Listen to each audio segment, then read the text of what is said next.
여러분의 삶이 눈부시게 빛나길 바라는 루나펄스입니다. 오늘은 아름다운 자연과 순수한 영혼의 사랑을 시정 넘치는 문체로 담아낸 알퐁스 도데의 별을 읽어드리겠습니다. 알퐁스 도데가 성장한 아름다운 프로방스의 자연 환경은 이렇게 아름다운 작품을 쓰게 만들었습니다. 프로방스 지방의 한 목동의 이야기, 별입니다.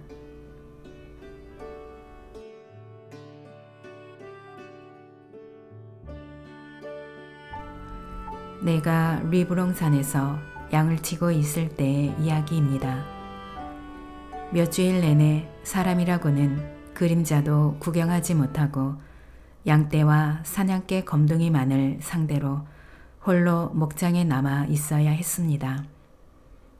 이따금 몽들 위리의 수도자들이 약초를 찾아 그곳을 지나가는 일도 있었고 피에몽에서 온 숲 굽는 사람의 거무대대한 얼굴이 눈에 띄는 일도 있었습니다만 그들은 사람들과 접촉이 없는 소박한 생활을 해왔기 때문에 좀처럼 입을 여는 일이 없었고 남에게 말을 거는 취미도 없는 사람들이었습니다. 게다가 무엇이 지금 산 아래 여러 마을이나 읍에서 이야깃거리가 되고 있는지도 모르는 사람들이었습니다.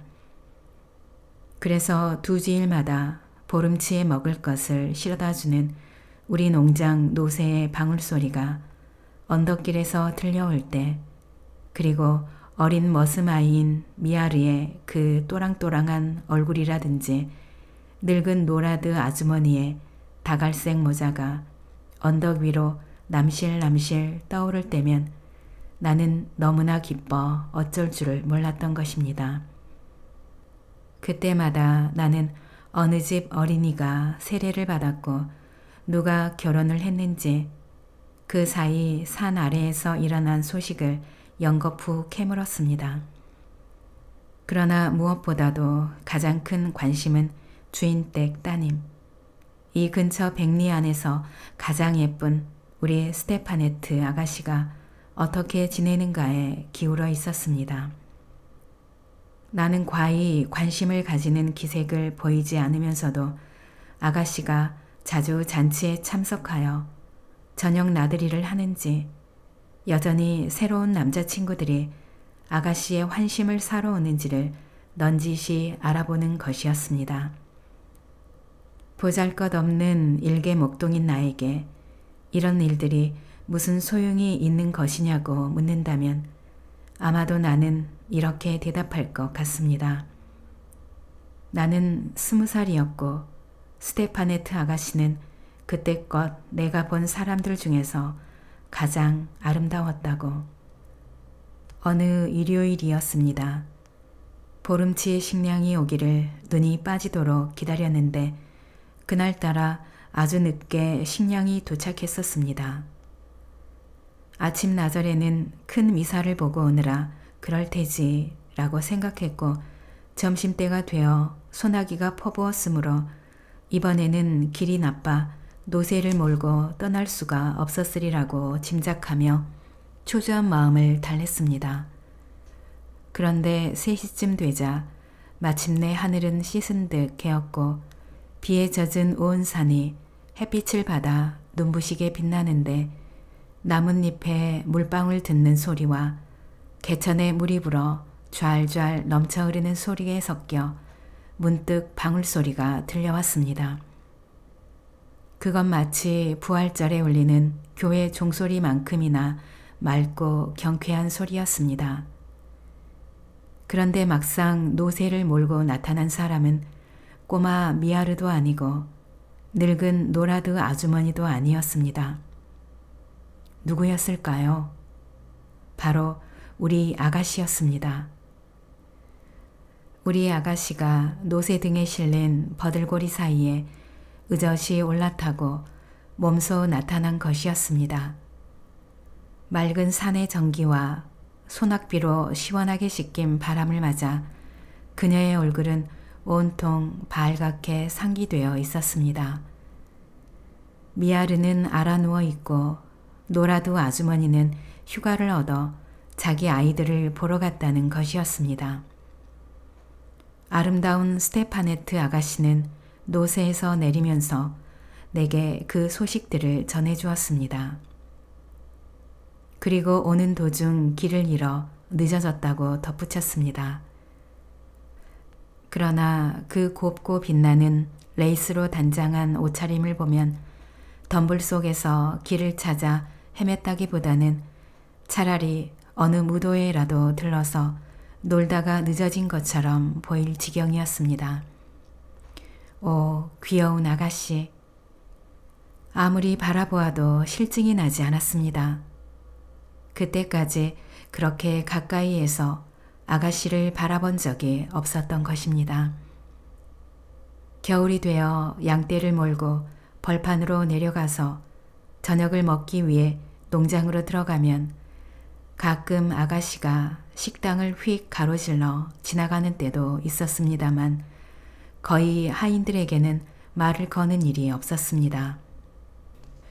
늘 아름답게 차려입고 어쩐지 좀 깔끔해 보이고 그런데 지금 그 아가씨가 바로 내 눈앞에 와 있는 것입니다. 오로지 나만을 위해서 말입니다. 그러니 그만하면 넋을 잃을 법도 하지 않습니까? 바구니에서 식량을 끌어내기가 무섭게 스테파네트 아가씨는 신기한 듯 주위를 휘휘 둘러보기 시작했습니다. 아가씨는 고운 나들이 옷에 스커트 자락을 살짝 걷어 올리더니 양을 몰아넣는 우리 안으로 들어갔습니다.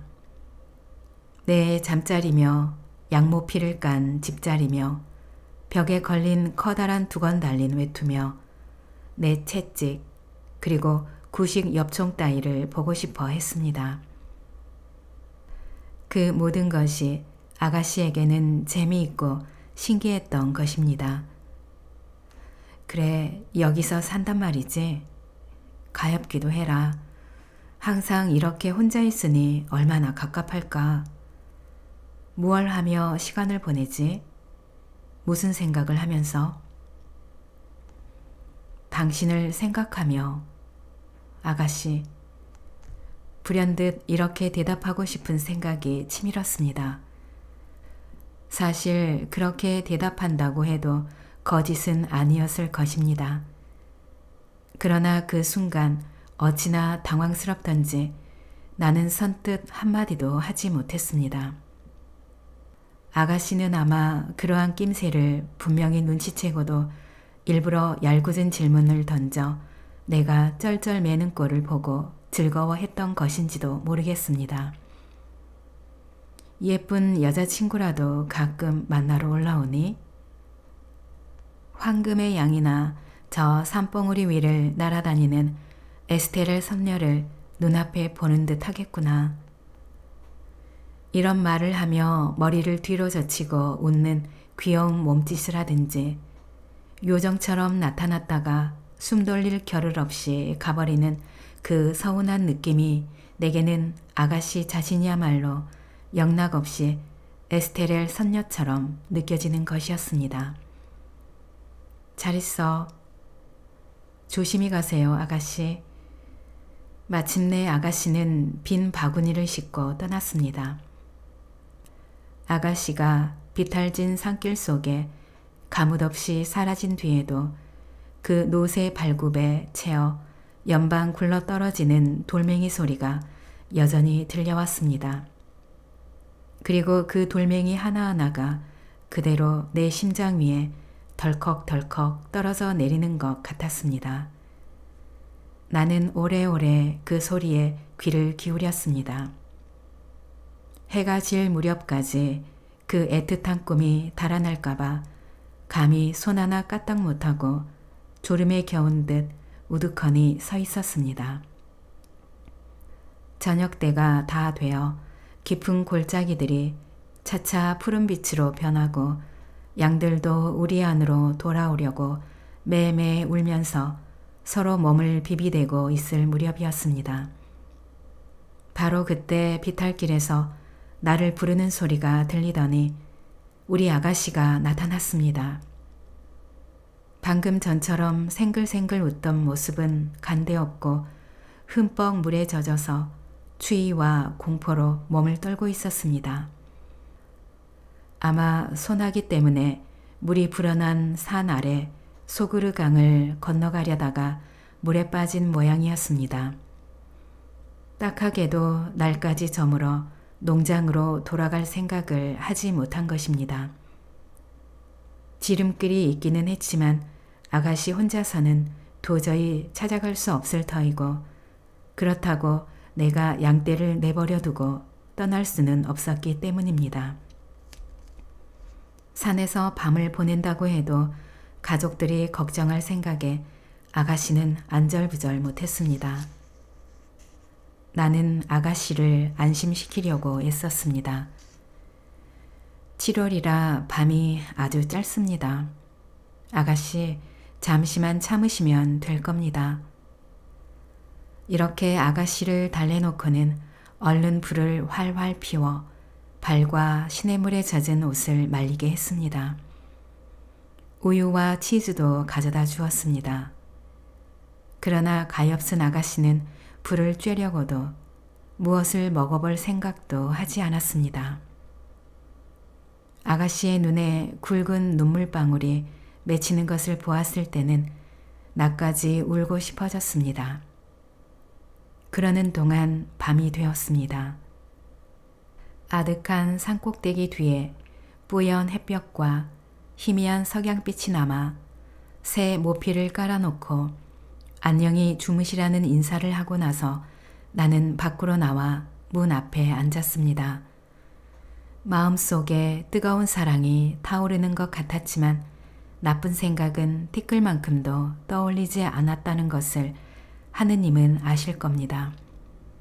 누추할 망정 그래도 내 우리 안에 아가씨의 잠든 얼굴을 신기한 듯 들여다보는 양들 곁에 우리 주인 댁의 따님이 다른 어떤 양보다 더 귀하고 더 순결한 한 마리 양처럼 내 보호 아래 마음 놓고 쉬고 있다는 생각으로 자랑스러운 마음만 벅차오를 뿐이었습니다. 밤하늘이 그처럼 아름답고 별들이 그렇게 찬란하게 보인 적은 없었습니다. 그런데 갑자기 살인문이 삐걱 열리면서 아름다운 스테파네트 아가씨가 나타났습니다. 아가씨는 잠을 이룰 수가 없었던 겁니다. 양들이 뒤척이는 기척에 짚이 버스럭거렸고 잠결에 매하고 울음소리를 내는 놈도 있었습니다. 그래서 아가씨는 차라리 모닥불 곁으로 나오는 게 더 낫겠다고 생각했던 것입니다. 나는 양 모피를 벗어 아가씨 어깨 위에 걸쳐주고 모닥불을 더 강하게 지폈습니다. 그리고 우리들은 아무 말 없이 나란히 앉아 있었습니다.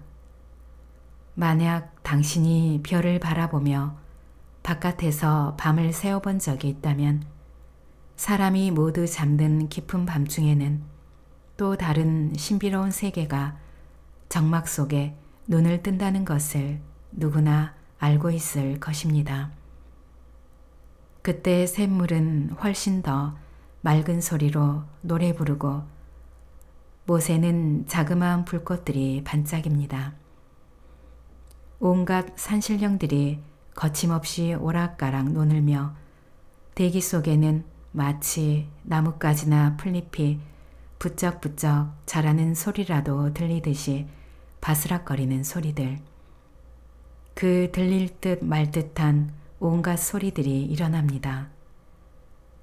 낮은 생물들의 세상이지요. 그러나 밤은 사물들의 세상이랍니다. 누구나 이런 밤의 세계에 익숙하지 못한 사람은 좀 무서워질 것입니다만 그래서 우리 아가씨 역시 무슨 바스락거리는 소리만 들려도 소스라치며 놀라 바싹 내게로 다가앉는 것이었습니다. 한 번은 저편 아래쪽 못에서 처량하고 긴 소리가 은은하게 굽이치며 우리가 앉아있는 산등성이로 솟아올랐습니다. 바로 그 순간 아름다운 유성이 우리 머리 위를 지나 한 줄기 긴 꼬리를 끌고 떨어졌습니다. 저게 뭘까? 스테파네트 아가씨가 나지막한 목소리로 물었습니다. 천국으로 들어가는 영혼이지요. 나는 이렇게 대답하고 성호를 그었습니다. 아가씨는 나를 따라 성호를 긋고는 잠시 고개를 들고 하늘을 쳐다보며 깊은 명상에 잠겼습니다. 그러더니 불쑥 이렇게 물었습니다. 그게 정말이니? 너희들 목동은 모두 마법사라면서. 천만에요, 아가씨. 하지만 우리는 여기서 남들보다는 더 별들과 가까이 지내는 셈이지요. 그러니 평지에 사는 사람들보다는 별에 일어나는 일을 더 잘 알게 되는 거지요. 아가씨는 여전히 공중을 쳐다보고 있었습니다. 그렇게 손으로 턱을 괜 채 양모피를 두른 모습은 그대로 귀여운 천국의 목자였습니다. 어머나, 저렇게 많아? 정말로 아름답구나. 저렇게 많은 별은 생전 처음이야. 넌 저 별들 이름을 잘 알 테지? 그럼요, 아가씨.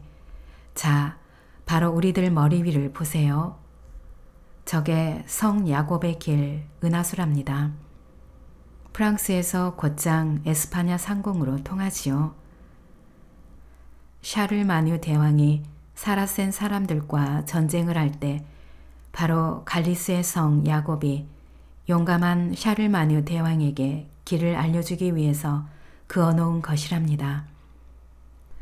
좀 더 저쪽으로 영혼들의 수레, 큰 곰자리입니다.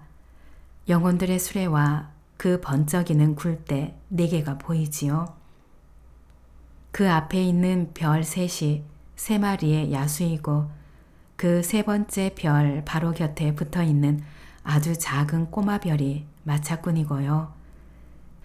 그 언저리에 온통 빗발처럼 내리 떨어지는 별들이 보이죠. 그건 하느님께서 당신 나라에 드리고 싶지 않은 영혼들이랍니다. 그보다 아래쪽에 저걸 보세요. 저게 갈퀴 또는 사망성, 오리온입니다. 사망성이랍니다. 우리들 목동에게는 시계 구실을 해주는 별이지요. 그 별로 지금 자정이 지났다는 걸 알 수 있지요. 더 아래쪽에 있는 게 별들을 횃불인 장드밀랑, 시리우스입니다. 장드밀랑이에요. 저 별에 관해서는 목동들 사이에 이런 얘기가 전해지고 있어요. 어느 날 밤 장드밀랑이 사망성과 병아리집, 북두칠성입니다. 병아리집들과 함께 그들의 친구 별잔치에 초대를 받았나 봐요. 병아리집은 남들보다 일찍 서둘러서 맨 먼저 떠나 윗길로 접어들었지요. 저 위쪽 하늘 한복판을 보세요. 그래서 사망성은 좀 더 아래로 곧장 가로질러 마침내 병아리장을 따라갔어요. 하지만 게으름뱅이 장드밀랑은 늦잠을 자다가 제일 뒤에 처지게 되었지요. 그래서 불끈해서 그들을 멈추게 하려고 지팡이를 냅다 던졌다는 거예요. 그래서 사망성을 장드밀랑의 지팡이라고 부르지요. 그러나 온갖 별들 중에서도 가장 아름다운 별은 뭐니 해도 역시 우리들의 별이죠. 저 목동의 별 말이에요. 우리가 새벽에 양떼를 몰고 나갈 때나 저녁에 다시 몰고 들어올 때 한결같이 우리를 비추어주는 별이랍니다. 우리는 그 별을 마글론, 직녀성입니다. 마글론이라고 부르지요. 예쁜 마글론은 프로방스의 피에르, 견우성입니다. 피에르의 뒤를 쫓아가서 7년 만에 한 번씩 결혼을 한답니다. 어머나, 그럼 별들도 결혼을 하는 거야? 그럼요, 아가씨. 그러고 나서 그 결혼이라는 게 어떤 것인지를 이야기해 주려고 하고 있을 무렵 나는 무엇인가 서늘하고 보드라운 것이 살며시 내 어깨에 얹히는 감촉을 느꼈습니다. 그것은 아가씨가 졸음에 겨워 리본과 레이스와 곱슬곱슬한 머리카락을 앙증스럽게 비벼대며 머리를 가만히 기대온 것이었습니다. 아가씨는 환하게 먼동이 터올라 별들이 해쓱하게 빛을 잃을 때까지 꼼짝 않고 그대로 기대고 있었습니다. 나는 그 잠든 얼굴을 지켜보며 꼬박 밤을 새웠습니다. 가슴이 설레는 것을 어쩔 수 없었지만 그래도 내 마음은 오직 아름다운 것만을 생각하게 해주는 그 맑은 밤하늘의 보호를 받으며 순결함을 잃지 않았습니다. 우리 주위에는 총총한 별들이 마치 헤아릴 수 없이 거대한 양떼처럼 조용히 운행을 계속하고 있었고 나는 이따금 이런 생각을 했습니다. 저 숱한 별들 중에서 가장 가냘프고 가장 빛나는 별 하나가 그만 길을 잃고 내 어깨에 내려앉아 고이 잠들어 있노라고.